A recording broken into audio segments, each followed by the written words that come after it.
Baik, Assalamualaikum warahmatullahi wabarakatuh. Perkenalkan, nama saya Afrina Amelia Gusniar. Anak-anak sekalian bisa panggil saya dengan Bu Arin. Oke, yang pertama-tama, saya hari ini akan mempresentasikan atau membagikan materi tentang, ada yang tahu nggak di sini anak-anak? Kalau ada yang tahu boleh banget didiskusikan sama saya. Baik, saya sebelumnya akan absen terlebih dahulu. Baik, atas nama Gisela hadir. Oke, selanjutnya ada Wina Amanda Nadine hadir. Oke, selanjutnya ada Arfi Atul Muti hadir enggak? Kemana dia kok tidak masuk? Oh, apakah dia ini sakit? Oke, saya akan tulis sakit. Berarti yang tidak masuk satu ya anak-anak. Oke, kita lanjut. Hari ini saya akan mempresentasikan atau membagikan materi tentang guys, makeup pengantin solo basahan versi pakem. Oke. Di sini ada yang sudah mengetahui apa itu makeup pengantin tradisional ya, kita bahas di sini. Jadi sebelumnya saya akan kasih tahu informasi bahwa makeup pengantin itu selain tradisional atau versi pakem juga ada versi modernnya atau versi modifikasi.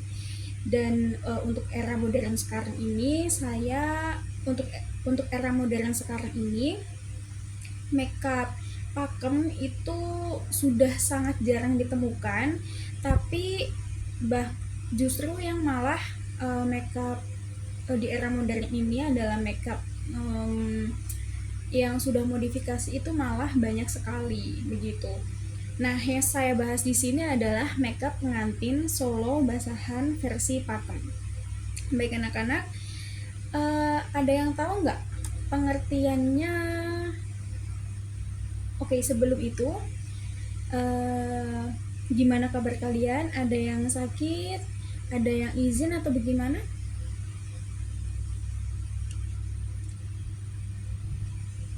Oke. Selanjutnya, di sini kita akan bahas tentang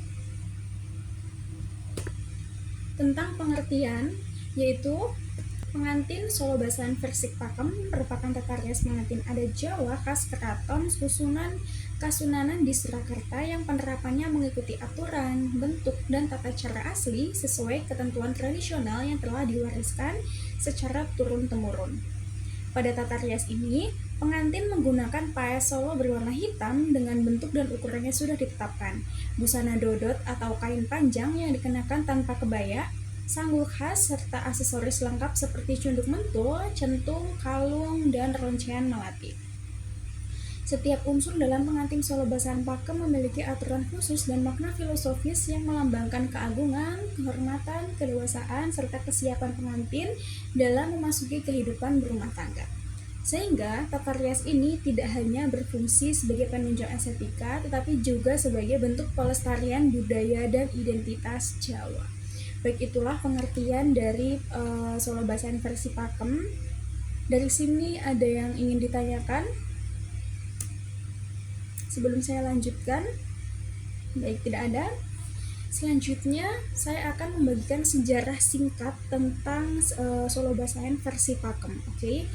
Nah, jadi solo basahan pakem ini itu berasal dari tradisi busana dan tata rias kebesaran Keraton Kasunan di Surakarta yang pada masa dahulu digunakan oleh keluarga atau kerajaan dalam upacara pernikahan adat.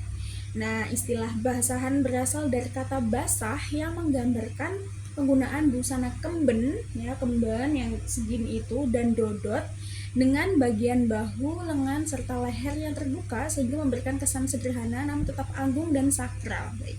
Seiring perkembangan zaman, tata rias ini tidak hanya digunakan di lingkungan keraton, tetapi juga mulai diterapkan oleh masyarakat umum dalam prosesi pernikahan sebagai bentuk pelestarian budaya Jawa. Meskipun telah mengalami perkembangan, Solo Basahan versi Pakem tetap mempertahankan aturan asli pada bentuk paes, busana, aksesoris, dan penataan rambut sesuai ketentuan adat yang diwariskan secara turun-temurun. Dari sini kita bisa mengetahui bahwa Solo Basahan Pakem itu awalnya itu digunakan pada masa kerajaan keraton, ya, keluarga keraton yang pada saat itu masih benar-benar asli budayanya dan belum ada modifikasi sama sekali, begitu. Namun seiring berjalannya waktu atau di era modern sekarang ini, banyak sekali yang sudah menggunakan saat melakukan prosesi pernikahan itu sudah banyak sekali yang menggunakan adat Solo Basahan ini. Ada yang menggunakan versi Pakem dan juga ada yang menggunakan versi modifikasi, begitu. Jadi tidak hanya keluarga keraton saja ya pada saat ini, tapi seluruh orang itu bisa menggunakannya dalam prosesi pengantinnya yang pada saat itu dilakukan. Baik, selanjutnya ada ciri khas pengantin Solo Basahan versi Pakem. Nah, yang pertama, paes Solo Basahan itu berwarna hijau atau bisa disebut loto, begitu. Jadi paesnya itu tidak berwarna hitam namun berwarna hijau, begitu, atau bisa disebut loto. Itu yang versi Pakem.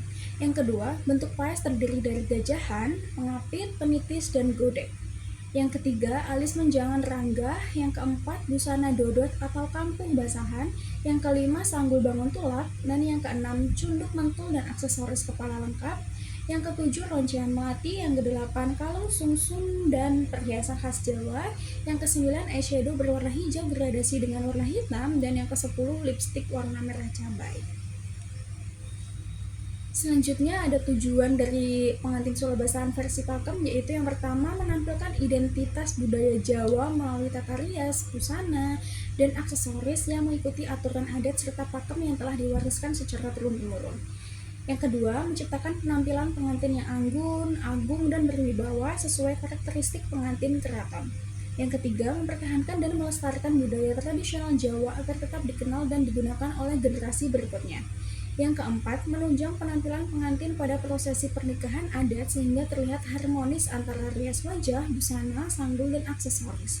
Dan yang kelima, menyampaikan makna filosofis dalam pernikahan seperti kesucian, kehormatan, kedewasaan, serta kesiapan pengantin dalam menjalani kehidupan berumah tangga. Baik, selanjutnya akan kita bahas tentang paes Solo Basahan. Yang pertama itu ada gajahan. Bagian paes yang berada tepat di tengah dahi dengan ukuran paling besar dibanding dengan lainnya. Bisa kita lihat di sini.